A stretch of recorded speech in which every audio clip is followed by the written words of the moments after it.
Hare Krishna, Hare Krishna, Krishna Krishna. Om Namo Bhagavate Vasudevaya. Haribol. So this is part of an ongoing series that I've been invited to present here, which is sharing the wisdom of the Bhagavad Gita. And I'm asked to talk on different topics so that people can have the opportunity to hear how this great and eternal transcendental wisdom is applied on a practical sort of level. So tonight, the topic I was given is what is spiritual and what is not. So in the world, there's not a great deal of clarity with people about what actually constitutes that which is truly spiritual. There are kind of different definitions that people use. They use the word spirit or spiritual in different ways, you know. People talk about a fighting spirit. We talk about, you know, and it's just used in so many different ways, which makes it a little bit difficult for people to appreciate. So I thought I would just look at some dictionary definitions. So one definition that's given, it means of, or relating to, or consisting of, or affecting the spirit. And then there's a little note what they mean by the spirit. And they use the word incorporeal, which means not having any material form or material body. And when we've finished the talk, you'll see this is actually a pretty good definition, although people may understand it in different ways. But other definitions of or relating to sacred matters.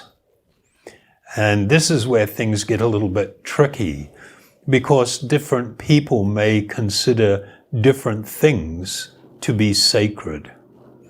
And the fact that people may think of something as sacred doesn't necessarily make it truly spiritual. And then you've got another definition of or relating to supernatural beings or phenomena. So what's often understood by that in the Western world, at least, the idea of ghosts as being somehow spirits. And they're called spirits because you can't see them with your eyes or you can't touch them. But from a Vedic perspective, that doesn't make it spiritual. It just makes it extremely subtle, a very subtle form of material energy. We also have a common idea where people think if they're in touch with nature, they're spiritual. And we'll kind of address that one in a little bit. You also have, you know, in people in the West, when they hear about or they witness indigenous cultures and practices, it's automatically all categorized as spiritual. So I'm just using these examples because it's kind of like, wow, you've got this broad spectrum of what somebody may address as being spiritual or not. And what I'll share with you tonight, I hope will provide some really sharp clarity on the subject, I'm going to present the ancient knowledge of the great sages and saints of a bygone era, the Vedic perspective on what is spiritual. And I'm not going to be insistent that this is the only thing that everybody has to embrace. Not at all. That would be incredibly arrogant. But it is a very interesting perspective, and you can choose to, consider it and choose whether you will incorporate some of that or that perspective or not in your life. So as part of the ancient Vedic or yogic definition of that which is spiritual, they speak about this world in which we reside. There are fundamentally only two types of energy that we are going to encounter. We're talking about broad categories. One of them is the energy known as matter, the material energy. It's comprised of atoms and atomic particles. And another type of energy that is really classed as being truly spiritual. So in the Bhagavad Gita, they speak about the different divisions of this material energy. Like they speak about earth, or let me start from, the bottom, earth, water, fire, air, and what they call ether, or the akash. And that's actually a really deep subject, and it's very interesting. But then following that little discussion on what it constitutes the material energy, it states, yet there is another nature which is eternal and is transcendental to this manifested and unmanifested matter. It is supreme and is never annihilated. When all in this world is annihilated, that part remains as it is. So the reference here is, there was what was described, the material energy was described as an inferior energy and a superior energy that is comprised of spirit. And one of the characteristics we've heard here is that it is never annihilated. It never comes to an end. It is unchanging and perpetual.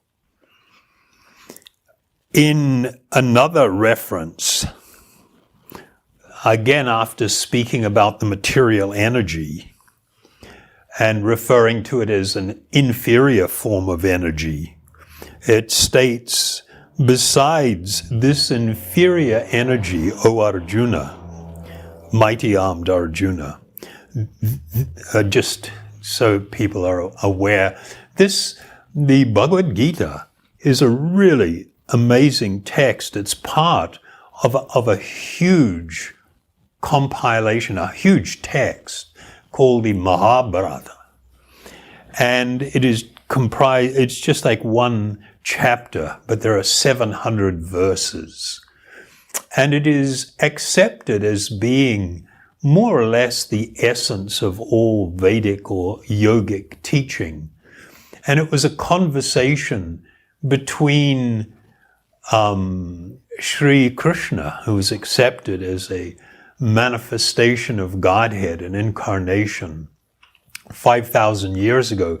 He spoke to a great warrior prince on a battlefield. It was just prior to this monumental battle that was going to take place.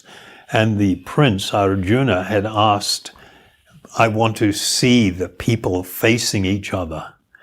And Krishna had volunteered to be his chariot driver in this great battle. So he brought him down on a chariot between these two armies, and he looked at the people facing each other, and he became overwhelmed because there were intimate relatives that were on opposing sides. And this was going to be a great fratricidal war where the loss of life would be unimaginable almost. It was really huge. And so this prince, his name was Arjuna, and he was a great warrior, so he is sometimes addressed as this mighty armed Arjuna. Besides this inferior nature, O mighty armed Arjuna, there is a superior energy of mine, which are all the living entities who are struggling with material nature and are sustaining the universe. And so we have this really interesting now introduction. The understanding of the ancient teaching was that you are an eternal spiritual being, and you are temporarily residing within this body that you have. And you have adopted the body and its different labels as being who you are. So if my body is male, I adopt, I am a male.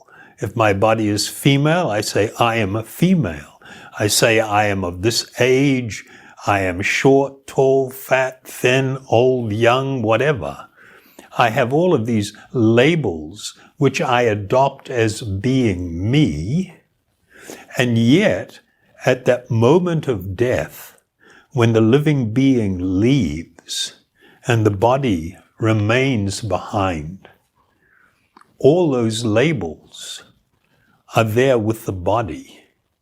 And I have left, and I was not any of those labels. And so they speak about the material experience as one where the living being, the spiritual being, becomes overwhelmed with so many false conceptions. And therefore their search for happiness, their search for a home, their search for love, to love and be loved, cannot be satisfied when we are limiting that search only to the nature of the body that I have. Those needs are deep spiritual needs, and we need to be seeking a spiritual source of sustenance to fulfill those needs. So in Sanskrit, they don't have a word like soul, how it is used in the West. In the Western world, people are kind of a little confused. Most people will say, if they agree about, the idea of the soul, most people will say, I have a soul. But if I ask the question, if you have a soul, who exactly are you? And what is this soul that you possess or have? And if I ask that question, it's just like, whoa, that just blows everything up. Everybody's like, they don't know how to answer that, because we think of things in a way that's actually it's not very clear to us, but we just kind of go with a feeling. The Sanskrit, which is the ancient language of the Vedas, they use the word ātmā. This word ātmā, literally translated, means the self. So if you said, I have a soul, who is that I? And what is that soul you're possessing? No, the actual statement should be, I am the soul. That's who I am. It's not something I have. It is truly who I am. This appreciation is the foundation for all that is truly spiritual. This is the foundation. So the Bhagavad Gita describes the ātmā, or the self, as being eternal, unchanging, undying, and personal. And that word personal is a big word. The living being, the spirit soul, is not just an energy. It is ultimately a person. When that spiritual person resides within the body, it lends consciousness, it lends personality, it lends all of these things to the body and the mind, which corrupt it, of course, and, we falsely identify with the body so deeply that I say, yes, I'm a male or I'm a female, whereas actually that doesn't reflect what's really going on in the core of our being. One of the characteristics of spirit is life. All life originates or manifests from spirit. Life doesn't come from atomic particles. Your body is comprised of all these massive collection of atomic particles, but that does not explain life. And of course, materialistic scientists, they're trying so hard to create life by manipulating atomic particles and everything. But it's not even a possibility, because the characteristic of life, this is a symptom of the presence of spirit. When the spiritual essence is there, life manifests. And so in Sanskrit, the word for life, or one of the words for life, is jiva, or jiva. And so often the spiritual component, you, is referred to as a jiva ātmā, means the self which is alive, which has life. The effects of the presence of that which is spiritual is profound. I mean, it's astonishing. How does an ant exhibit life? And the answer is yes, it's alive. And we understand the reason it's alive is because there is this spiritual being present. That spiritual being is non-different than you or I. If you take a blue whale, you have the same spiritual being, an ātmā, present, but the consciousness or the life is spread to a giant body. So the size of the body is irrelevant. When you have the power of a spiritual being, you have life force which expands throughout the body that living being is currently occupying. So I'll read another verse from the Bhagavad Gita. It says, O son of Bharata, as the sun alone illuminates all the universe, so does the living entity, one within the body, illuminate the entire body by consciousness. And of course, in the yoga system, they describe the mechanics of how this happens, that there are subtle 5 principal and 5 secondary airs that circulate within the body. And the living being actually sits within the region of the heart. suspended in these 5 subtle airs that permeate the body. And it is through these subtle airs that the consciousness and life is transferred or shared with the body. I was going to talk about something, how in science, I'll just touch really briefly, they give the characteristics of the material energy and the characteristics of what they would refer to as, how would they describe it? I'm lost for the term, I'm sorry, but like a living being. And it is so extraordinary when you look at it scientifically, how material elements have characteristics and behavior. But when they become influenced by the presence of life, they present characteristics that are completely different. Like one of the characteristics of the material energy, it tends to seek its most simple form.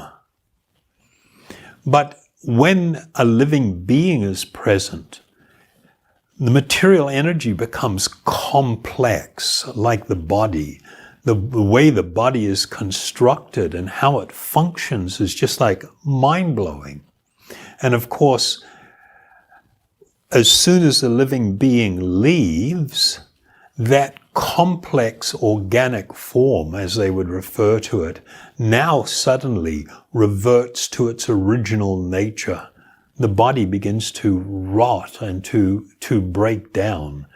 And that's because the form of the body is not natural for the material energy. It happens because of the presence of a spiritual being from the time of conception, in whatever way that will occur. So having this understanding about what is material and what is spiritual, is it okay up to this point? It's kind of clear, yeah? Not too complicated or anything. So if we understand what is spirit, then it's sort of like, okay, well, how do we now refer to that which is, or how do we talk about that which is spiritual? I had made reference earlier to, it's a very common idea that people have that nature is spiritual. People will say, oh, I'm a very spiritual being because I'm really into nature. The problem is, nature is material energy. It is material energy. So it's sort of like, okay, if I'm into nature, is that actually spiritual? So it's a bit complex, but we'll try and explain. The material creation is described as being, it's complex and it's amazing. But there are 3 very subtle modes of energy that permeate the entire material creation. One of them is called the operational mode of goodness. Another one is of passion. Another one is of ignorance. When people are influenced by the mode of ignorance, they will manifest a tendency towards sleep, intoxication, and just, losing the plot.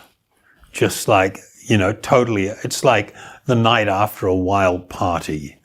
And even towards the end of the party, it's just like, it's permeated by the mode of it. Everybody's just either loaded or, collapsed, or it's just, a big hazy mess and nobody's very motivated to do anything.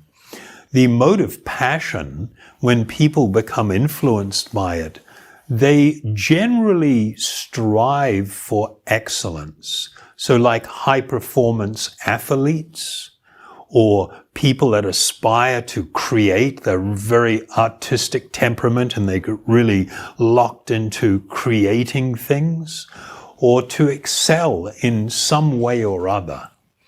And it's like the cities are filled with this energy. The cities are built on what's called the mode of passion. The mode of goodness inspires a person to peacefulness and tranquility and wanting to get away from all the noise and the hustle and the bustle. And natural environments, nature, have that effect on us. They have the effect on us where we want to step back and take a breath and not be chasing all the craziness and caught up with all the madness, and to think of something greater than myself, something bigger, something more wonderful. That is the effect that nature has. But nature in and of itself is not spiritual. This was the understanding taught in the Vedas. So it affects the material nature can really affect our consciousness. So if we understand what is spiritual and what is material, the quest, the journey, the desire to know, to ask the question, who am I? Why am I here? What's this all for? How can I find true and lasting happiness? These types of thoughts are actually part of a genuine spiritual quest. And when a person asks those kind of questions of themselves or of God or of some spiritual teacher or something, they themselves are accepting a position of humility. There is the appreciation that I don't actually know, but I really want to know. I feel that it's important. And this direction of thinking and of inquiring and of searching is a spiritual direction. Many people, though, in this world, they will perhaps accept the idea of God or some higher spiritual reality or some higher spiritual energy. But when they think of it and when they relate to it, it's often to get something. Help me with this. Please save somebody that's suffering or in danger. Please help me with the money problem. My husband's driving me crazy. What do? I need help. We ask for things from that which is spiritual, but we are seeking material solutions to things. And so from the Vedic perspective, this was not considered purely spiritual. It may be some focus in the right direction, but in and of itself is not truly spiritual, because our concern is for things of this world. Let me just say, we are not promoting the idea that one should be turning their back on this world, trying to ignore it, trying to run away, go to an ashram or a monastery or a cave, and, shrink away from the world. That is not necessarily a spiritual pursuit. There is an understanding that we are eternal spiritual beings, and I must now seek a path in my life where I take responsibility for my life. I take responsibility for things that I have taken on in the form of committed relationships, family, children. I have a duty here that may not be purely spiritual, but it is a duty. And accepting duty and performing duty can help me rise to a spiritual platform. Instead of seeking happiness and fulfillment and purpose in this world, I look for it in a spiritual direction. But I accept my situation for what it is, and I do the right thing. I do the responsible thing. I do the caring thing. Part of the nature of spiritual growth is to appreciate that there's no quick fix. We've got ourselves in this situation. I often mention, we used to run a lot of programs in prison. I was talking last night and I was mentioning that one of the first things we'd ask when you get in a room with, 10 or 15 of these guys, and they're all, hardcore. And you ask them, how many of you actually had a plan that was going to make it so that at this day and this time you are going to find yourself here? Was this anybody's plan? And of course everybody looks around and they laugh. It's kind of ridiculous. Nobody would make a plan to be in prison. That'd be stupid. So then I ask, well, if it's not your plan, you obviously had other plans, and instead of that working out, you're here. Doesn't that tell you that somewhere, somehow you've lost control of your life? You've been overtaken by things. You've chosen a course of action that produces this result. It's not like it just happened to you.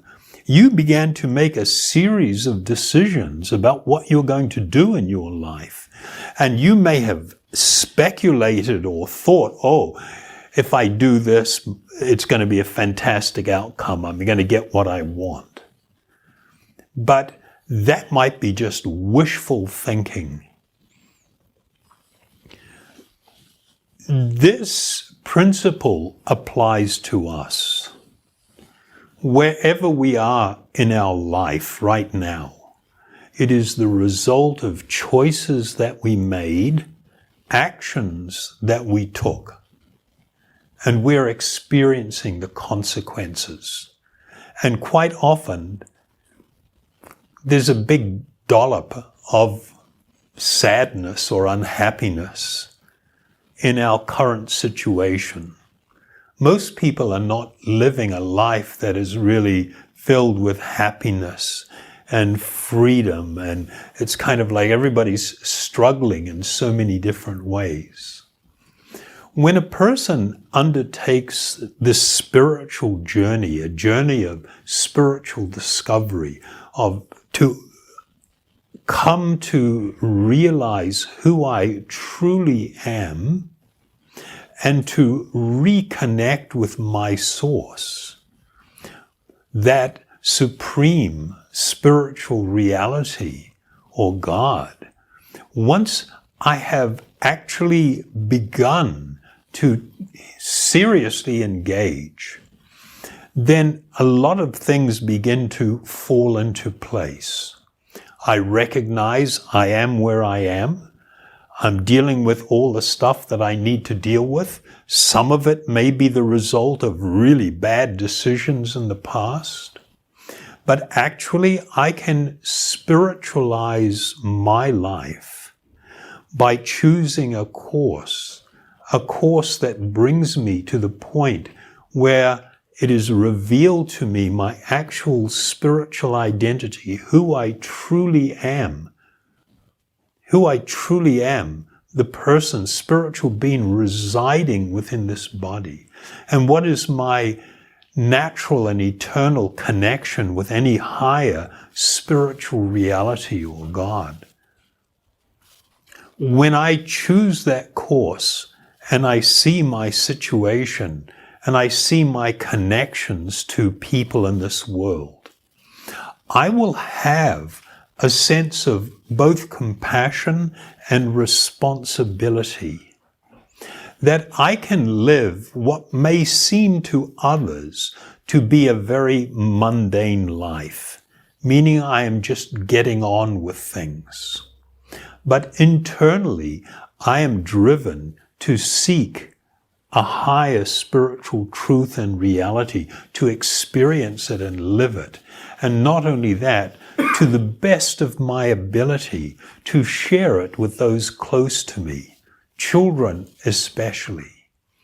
We have a duty of care to children, to give them some spiritual understanding, to give them tools to make really good choices in life, to help them see things with clarity. And in doing that, a person can come to live a deeply spiritual life, even though to others looking at it, it may seem just like everything else. So leading a spiritual life is not just about the externals. It's about what's going on internally. You know, you hear all of these horror stories, of cult kinds of things or fake teachers or gurus or whatever, who everybody thought, they were great spiritual people. And then later it comes out that they were stealing money, they were having sexual relationships with so many people, that were following them, that they were exploiting and utilizing. But it was kind of like on the outside, they look like holy men. They've got the robes on, they've got the right look, they've got the right kind of jargon that they use and everything. Spirituality is not determined by external things. It is determined by your state of consciousness, where your heart is at, and what is driving your decision-making and your actions. So if we understand, we can embrace these principles, then we can learn to apply them. One of the things I was talking with James earlier, one of the things that often comes up, and I know from my own experience, like when I was about 17 years old, when I discovered drugs, I thought, oh my God, this is really spiritual. And I would engage in using hallucinogenics and stuff, thinking that it's really spiritual. And again, no, it's not. You cannot induce real spiritual experience by something that is material. You must be utilizing that which is spiritual. And so just because you're having an experience that is unlike anything that you've ever conceived of or thought of, it doesn't make it spiritual. It just makes it really, really far out. And the problem is, for myself, when I was a young guy, experimenting with these things, and I was doing Ashtanga yoga at the same time, and I would sometimes fast and try to take some drugs and then try and do some, breathing and Kundalini yoga, and had some really cosmic experience. But it doesn't change you. It doesn't give you realization. It probably tells you that, hey, there's more going on in this world than you had imagined before or experienced. But that doesn't make it spiritual. Spiritual means that I will come to realize my true spiritual identity as an eternal spiritual being residing within this body, that I will reconnect with the Supreme Soul or God in a deep and profound experience of love in a very personal and intimate way. And this will really begin to guide my life, guide my relationships, guide how I am acting and how I am thinking and how I am behaving. So that's what really constitutes true spirituality.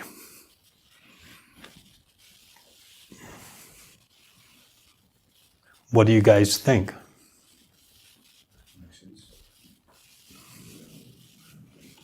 Most of us are not very educated in true spirituality. People's, particularly in the Western world, their exposure to even religion is often not a real deeply spiritual experience. There may be elements of it that is spiritual. But like I mentioned before, there can be, it's all about what it is. What is your motivation? What is driving you? That really is a manifestation of your state of consciousness. And I'll give you an example that I often mention. In this world, part of that material consciousness is that I see myself at the center of everything. In my language, I talk about my partner or my husband, my wife, my children, my parents, my siblings, my friends, my job, my town, my country, my racial identity, or my. I see myself at the center of everything. That way of seeing things is not spiritual.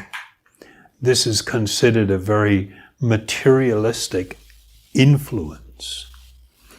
I often use the example when people engage in kindness, when you actually do something for someone else without any expectation of, and particularly when it's spontaneous, you see somebody in difficulty.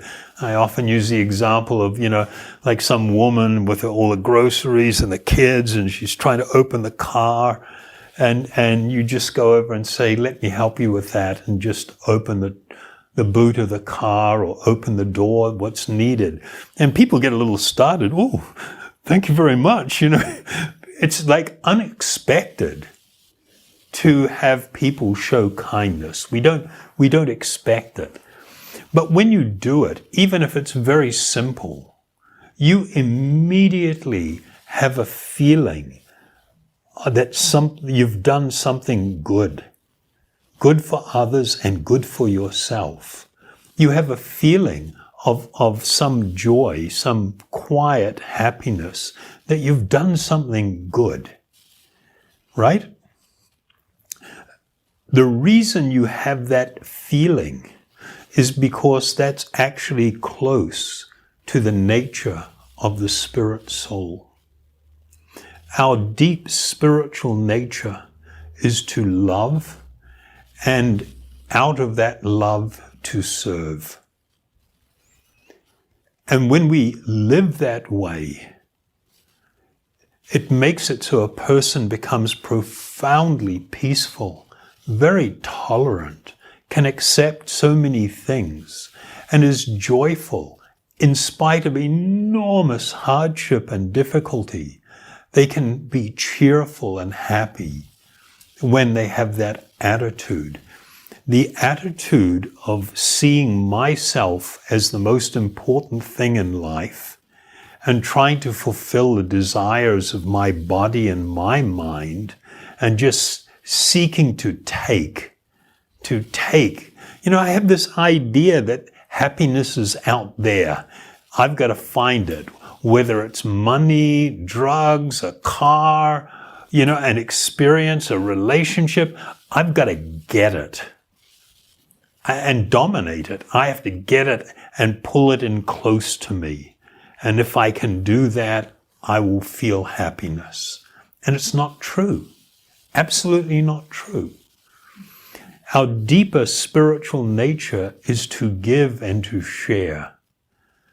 The material consciousness is to take in a desperate attempt to find peace and happiness and love and fulfillment.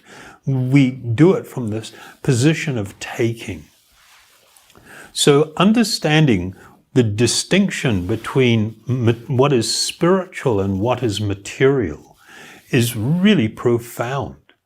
And while it's a very simple idea, right? It's not complicated. The idea of what we're sharing, it's not complicated. But it's challenging, and it's absolutely life-altering. And so we really encourage people to choose the spiritual path. The foundation of the spiritual path is to seek self-realization and God-realization. Self-realization means to discover your true spiritual identity and then to reconnect with your origin, with your source, so that you feel whole, you feel complete. All of the want, all of the emptiness goes away. And the primary means to do that in this age and time in which we live is the process of meditation using spiritual sound. Meditation is not an activity of the mind. Many people wrongly think meditation is a mental activity. Your mind is a form of material energy. It's not spiritual. It's one of the coverings of the spirit soul. Meditation means to be exposed to bathe in transcendence, to be in the proximity of that which is spiritual or transcendental, so that you can experience a purification of the heart and the mind. You can truly begin to have a spiritual experience. I also use the example, it's like, here in Hamilton you get a lot of fog in the winter. And on a really foggy day, you look out the window and you can't even see the car. You can't see the fruit tree in the yard. It's just thick fog. But when the sun comes up, even though you can't see it, the power of the sun is that the sunshine will begin to burn off the fog. The fog begins to dissipate. And gradually you get to see things and it becomes very, very clear. Eventually all the fog is gone and you see with great clarity.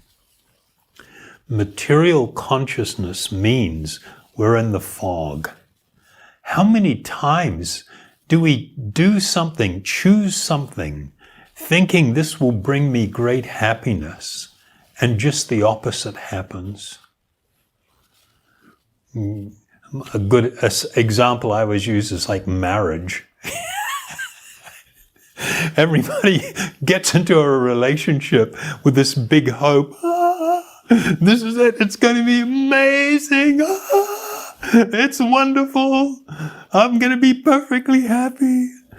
And then 6 months later, everybody's throwing things at each other and shouting, and it degrades and quite often collapses. And people separate with great bitterness in their heart. And it's kind of like, what? How could you think this was going to be perfection? They talk about it in the Bhagavad Gita, that which in the beginning tastes like nectar and later becomes like poison. They describe this as a happiness in the mode of passion. When we're driven by materialistic ideas, we're not seeing things with clarity.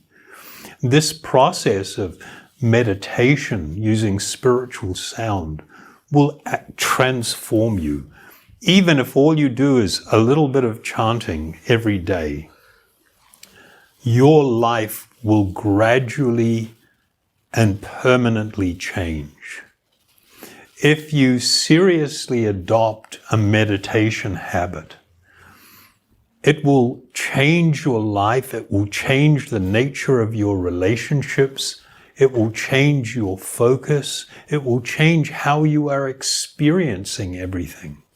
And you will find true happiness and a life that is filled with meaning. That's the promise, okay? So what I'd like to do is we'll chant a little bit. I'll probably use the same mantra that Kunti did, the Maha Mantra. Yeah.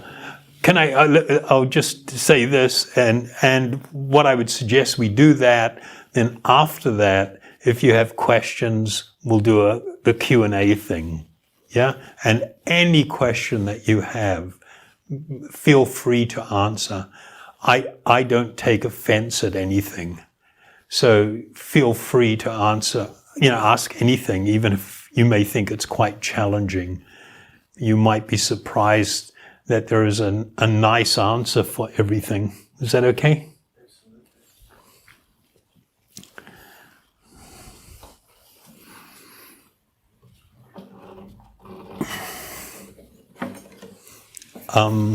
You want to play as well?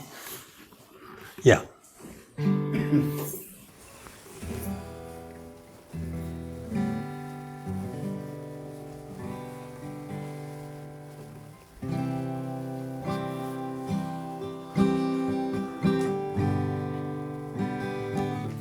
I'll chant the Maha Mantra, the Hare Krishna mantra. Part way through it, I might do a couple of Hari Bol Nitai Gaurs. If I do it, I'll just do it once and you can respond. Hare Krishna, Hare Krishna, Krishna Krishna, Hare Hare, Hare Rama, Hare Rama, Rama Rama, Hare Hare, Hare Krishna, Hare Krishna, Krishna Krishna, Hare Hare, Hare Rama, Hare Rama, Rama Rama, Hare Hare, Hare Krishna, Hare Krishna,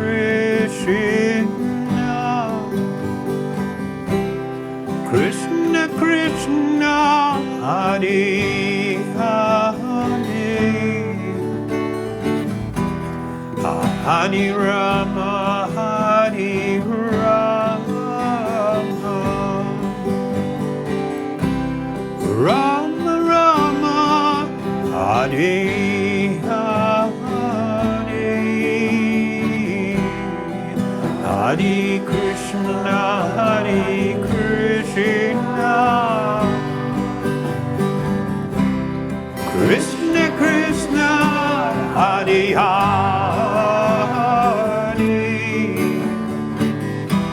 Hare Rama, Hare Rama,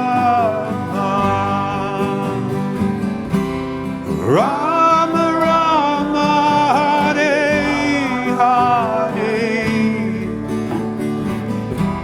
Hare Krishna, Hare Krishna, Krishna Krishna, Hare Hare, Hare Rama, Hare Rama, Rama Rama, Hare Hare, Hare Krishna, Hare Krishna, Krishna Krishna, Hare Hare, Hare Rama, Hare Rama, Rama Rama, Hare Hare, Hare Krishna, Hare Krishna, Krishna Krishna, Hare Hare, Hare Rama, Hare Rama, Rama Rama, Hare Hare, Hare Krishna, Hare Krishna, Krishna Krishna, Hare Hare, Hare Rama, Hare Rama, Rama Rama, Hare Hare, Hare Krishna, Hare Krishna, Krishna Krishna, Hare Hare, Hare Rama, Hare Rama, Rama Rama, Hare Hare, Hare Krishna, Hare Krishna, Krishna Krishna, Hare Hare, Hare Rama, Hare Rama, Rama Rama, Hare Hare, Hare Krishna, Hare Krishna, Krishna Krishna, Hare Hare, Hare Rama, Hare Rama, Rama Rama, Hare Hare, Hare Krishna, Hare Krishna, Krishna Krishna, Hare Hare, Hare Rama, Hare Rama, Rama Rama, Hare Hare, Hare Krishna, Hare Krishna, Krishna Krishna, Hare Hare, Hare Rama,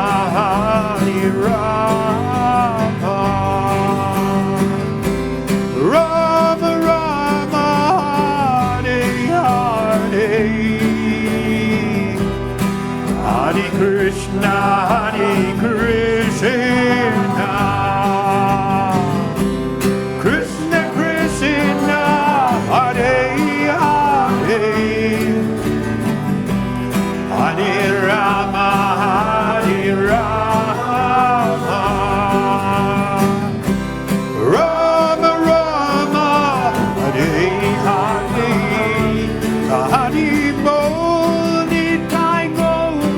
Nitai Go, Hare Bol, your turn. Hare Bol, Nitai Go, Hare Bol, Hare Bol, Nitai Go, Hare Bol, Hare Bol, Nitai Go, Hare Bol, Hare Bol, Nitai Go, Hare Bol, Hare Bol, Nitai Go, Hare Bol. Hare Krishna, Hare Krishna, Krishna Krishna, Hare Hare, Hare Rama, Hare Rama, Rama Rama, Hare Hare, Hare Krishna, Hare Krishna, Krishna Krishna, Hare Hare, Hare Rama, Hare Rama, Rama Rama, Hare Hare, Hare Krishna, Hare Krishna, Krishna Krishna, Hare Hare, Hare Rama, Hare Rama, Rama Rama, Hare Hare, Hare Krishna, Hare Krishna,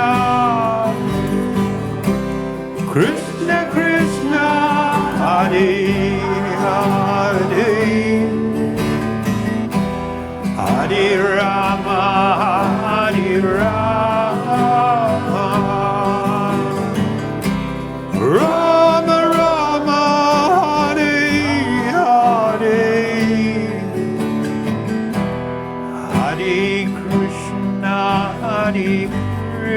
Hare Hare, Hare Krishna, Hare Krishna, Krishna Krishna, Hare Hare, Hare Rama, Hare Rama, Rama Rama, Hare Hare, Hare Krishna, Hare Krishna, Krishna Krishna, Hare Hare, Hare Rama, Hare Rama, Rama Rama, Hare Hare.